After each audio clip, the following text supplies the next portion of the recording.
Produksi padi di Indonesia tahun 2015 lalu mencapai 70,8 ton. Hasil penggilingan padi ini tidak hanya menghasilkan beras saja, karena 10% hasil penggilingan padi adalah bekatul. Selama ini bekatul hanya dimanfaatkan sebagai pakan ternak, padahal bekatul itu kan kaya gizi. Kandungan karbohidratnya juga tinggi. Nah, mau tahu lebih lengkap tentang bekatul? Mau diolah jadi apa ya bekatulnya? Come on, kita cari tahu. Adalah bekatul.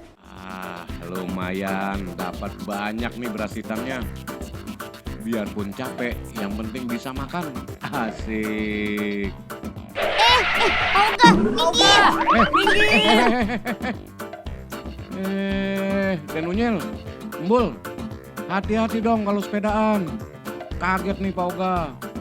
Untung aja nggak sampai jatuh. Mau pada kemana nih ngebut-ngebut gitu? Hah? Pak Oga sih pakai muncul tiba-tiba begitu. Kan Bul kaget. Ya, maaf ya Pak Olga. Kami lagi buru-buru nih Pak. Mau ikut panen beras hitam di sawah. Unyil pergi dulu ya Pak. Pak Olga, ikut aja yuk ke sawah. Pak Oga Aden, Pak Oga udah dapat banyak nih. Ya udah sana, keburu habis deh beras hitamnya. Tadi sih Pak Oga udah sisain dikit buat Den Unyil.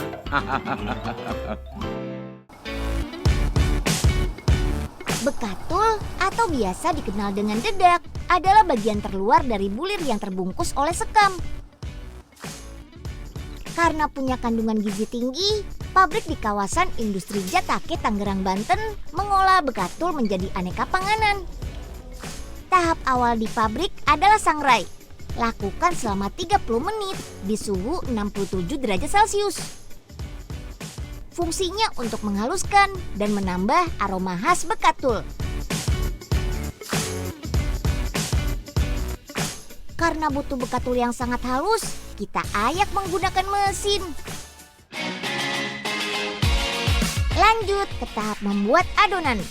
Masukkan telur, margarin, gula halus, susu bubuk, dan garam ke dalam mesin berkapasitas 13 kg adonan. Sehari pabrik ini bisa membuat adonan sampai 7 kali loh. Wah, banyak juga ya. Aduk selama 5 menit, kemudian tambahkan bahan pengembang. Setengah komposisi terigu diganti dengan bekatul. Yuk, masukkan bekatul ke dalam adonan. Jangan lupa ya, tambahkan bubuk kacang polong. Oh iya, kandungan karbohidrat pada kacang polong juga tinggi. Mantap! Terakhir masukkan tepung terigu, lalu aduk sampai kalis. Saatnya cetak nih. Adonan sebanyak 13 kg ini bisa habis tercetak selama 20 menit. Sip deh. Matangkan dalam mesin panggang dengan suhu 195 derajat Celcius. Setelah 30 menit, cookies bekatul rasa kacang polong sudah matang. Aromanya menggoda sekali. Proses produksinya belum selesai nih. Sebelum kita kemas, cookies harus dicek agar kualitas cookies bekatul sesuai standar.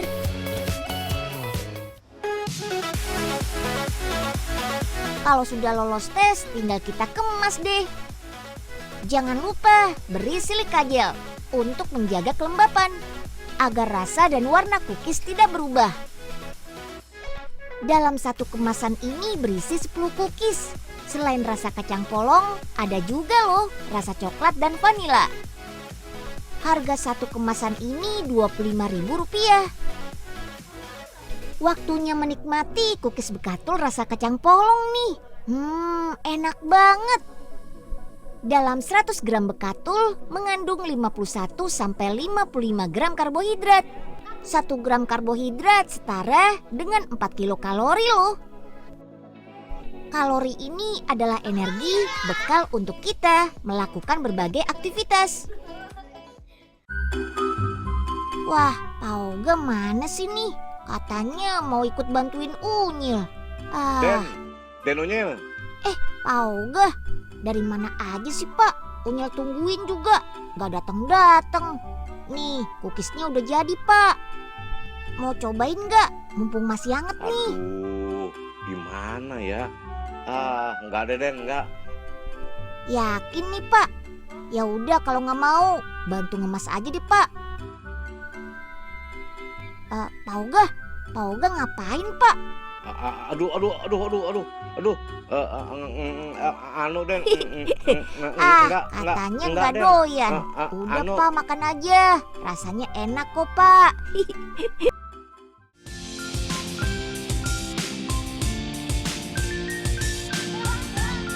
Karbohidrat memang menjadi sumber energi utama untuk tubuh. Banyak sekali jenis makanan yang mengandung karbohidrat. Salah satunya singkong. Indonesia salah satu negara penghasil singkong terbesar di dunia loh. Sudah seharusnya kita bisa lebih memanfaatkan singkong untuk asupan sumber energi tubuh. Banyak sekali aneka pangan berbahan singkong. Salah satu yang paling inovatif adalah gula singkong. UKM di Surabaya, Jawa Timur ini bahkan mengolah gula singkong menjadi marshmallow, cemilan manis seperti permen. Nah, mau tahu seperti apa pembuatannya? Bagaimana sih pengaruh marshmallow gula singkong ini sebagai sumber energi tubuh? Come on, kita cari tahu. Udah bisa dicabut belum ya nih singkongnya? Udah nggak sabar pengen panen. Sepertinya gede-gede nih hasilnya. Wah, Auga butuh bantuan ya? Sini Pak, Unyil bantu cabut singkongnya. Nggak usah Den. Pak Oga bisa kok. Aduh. Kok malah akrobat sih Pak? Unyil bantu nggak mau sih. Sini Pak, Unyil bantu berdiri. Aduh. Ada banyak jenis singkong di Indonesia dan ternyata tidak semua bisa dikonsumsi langsung. Tahu kenapa? Ini karena singkong mengandung racun sianida dengan kadar berbeda-beda. Seperti jenis singkong pandemir yang harus kita olah jadi tepung tapioka terlebih dahulu, baru aman kita konsumsi. Tepung tapioka inilah bahan untuk membuat gula singkong. Yuk kita ke pabriknya. Wah, serba putih seperti salju ya. Kita mulai dari tahap pencampuran. Masukkan tepung tapioka dan air ke dalam mesin pengaduk. Aduk-aduk sampai tercampur rata. Mesin ini bisa melarutkan 13 ton tepung tapioka loh. Wah, banyak banget ya.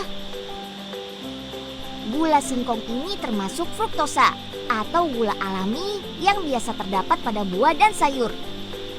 Fruktosa ini aman dikonsumsi oleh penderita diabetes karena langsung bekerja ke organ hati.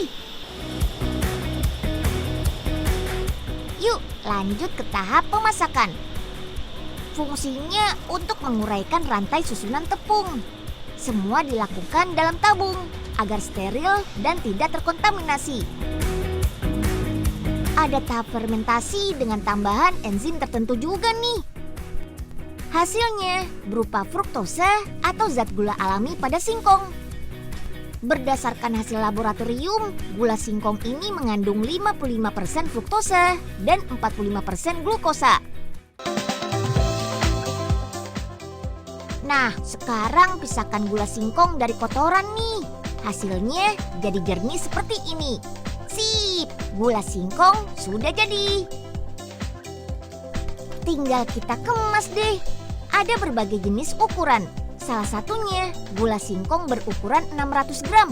Harga jualnya Rp27.000. Oh iya, gula singkong ini punya rasa manis hampir 2 kali lipat dari gula tebu loh. Selain menjadi pengganti gula tebu untuk minuman, kita bisa olah gula singkong ini jadi cemilan arah barat bernama marshmallow.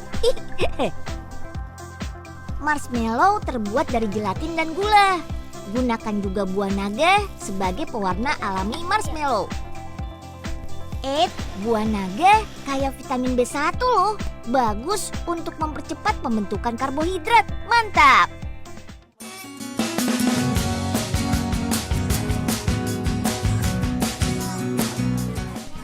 Masukkan campuran gelatin dan buah naga ke dalam adonan gula. Harus dalam keadaan panas ya, karena kalau dingin gelatin tidak bisa mengental.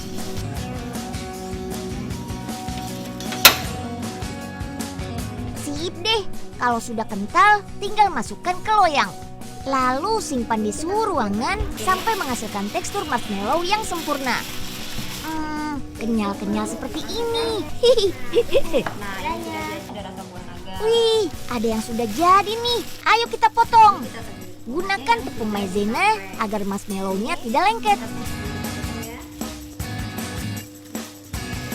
Yuk, kita kemas. Harga satu kemasan marshmallow gula singkong ini 15.000 saja. Terjangkau banget kan?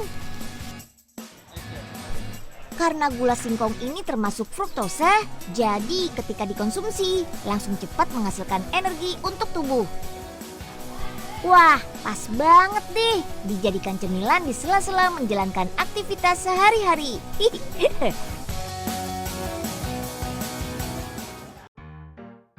Masa sih tepung bisa jadi gula? Aduk. Ih, kok rasanya begini ya? Pak Oga, sudah jadi belum gulanya? Den Unyil, yang bener dong. Niat nggak sih ngajarin bikin gula singkong? Kok rasanya nggak manis sih? Ya ampun, Pak Oga. Tadi nggak dengerin Unyil sih. Bikin dari ulang aja deh, Pak, biar ketahuan takarannya. Den Unyil aja deh yang buat. Pak Oga nanti tinggal makan ya. Ya ampun, Pak Oga. Gimana sih? Sama aja bohong deh nih.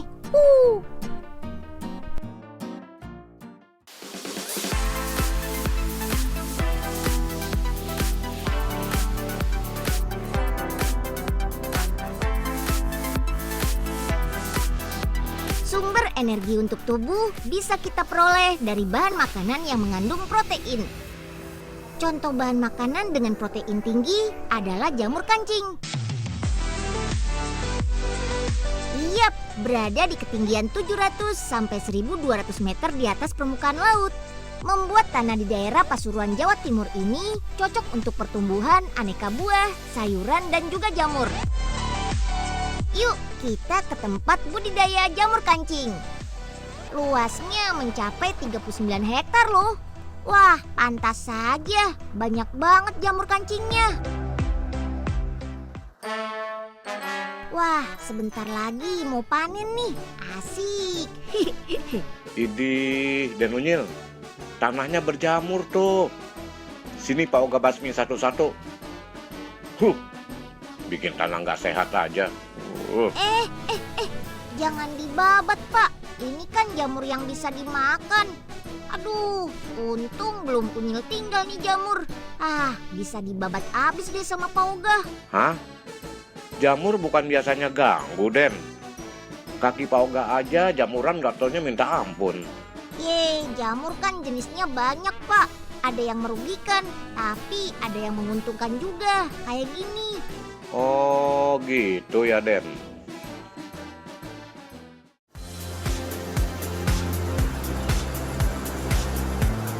Media kompos menjadi tempat tumbuh jamur bernama Latin Agaricus bisporus ini. Kompos terdiri dari campuran jerami, daun dan ampas tebu, kotoran ternak, gipsum, dan pupuk. Media kompos ini sudah steril, jadi bebas bakteri dan kuman. Nah, sekarang taburkan bibit jamur. 1 kantong bibit cukup untuk 6 kantong media kompos. Kirim ke ruang inkubasi untuk pertumbuhan jamur.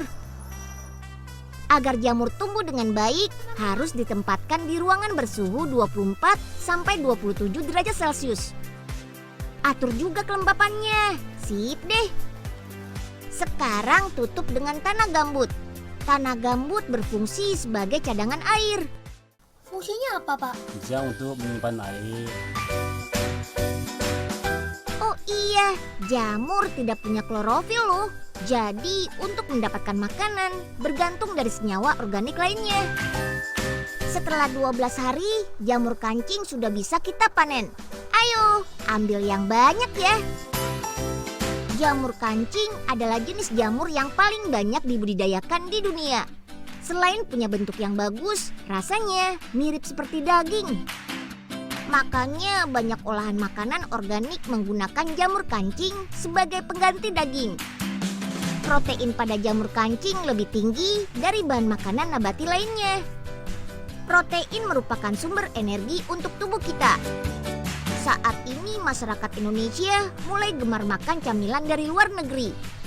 Salah satunya takoyaki. Cemilan asal Jepang ini memang cocok banget untuk lidah orang Indonesia. Di negara asalnya, takoyaki terbuat dari tepung yang diisi berbagai macam seafood, sayuran, dan jamur. Yuk kita buat takoyaki dengan isian jamur kancing. Biar praktis, kita pakai sasa tepung bawang spesial. Nah, sekarang ini jamurnya. Potong kecil-kecil ya. Iya, Bu. Bisa nggak? Cara masaknya mudah banget. Pertama, potong jamur kancing sesuai selera. Biar makin bergizi, bisa kita tambahkan sosis. Potong kecil-kecil ya. Oke deh, sekarang kita buat adonan tepungnya yuk.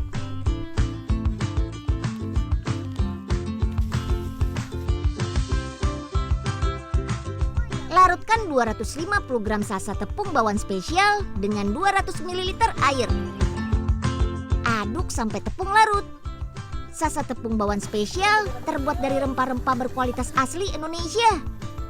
Sudah dilengkapi dengan telur dan daun bawang juga loh. Wah, praktis banget. Lanjut, gunakan wajan khusus takoyaki untuk memasak. Olesi dengan margarin. Sip deh. Tuang adonan secukupnya, lalu masukkan potongan jamur dan sosis. Pastikan isian tidak keluar dari adonan ya. Setelah setengah matang, balik adonan. Jangan lupa putar-putar seperti ini supaya matang merata. Bisa buat bareng mama di rumah nih. Baunya gimana? Enak nggak? Siapa yang mau? Aku juga. Mau berapa? 3. Sip, sudah matang. Tinggal angkat. Lalu sajikan di atas piring cantik. Ayo, kita santap. Sarapan dengan menu jamur kancing bisa menjadi sumber energi sebelum melakukan kegiatan. Tubuh pun jadi nggak lemes deh. Jamur juga mengandung kalsium yang baik untuk tulang loh. Yuk, kita makan yuk. Ayo. Rasa takoyaki jamur ini enak banget, yummy. Ini enak banget. Oh iya, sasa tepung bawang spesial juga tersedia dalam kemasan kecil. Buat teman-teman yang mau coba resep lainnya, bisa juga cek websitenya di www.maxlifetastier.com. Ada banyak resep yang bisa kita tiru.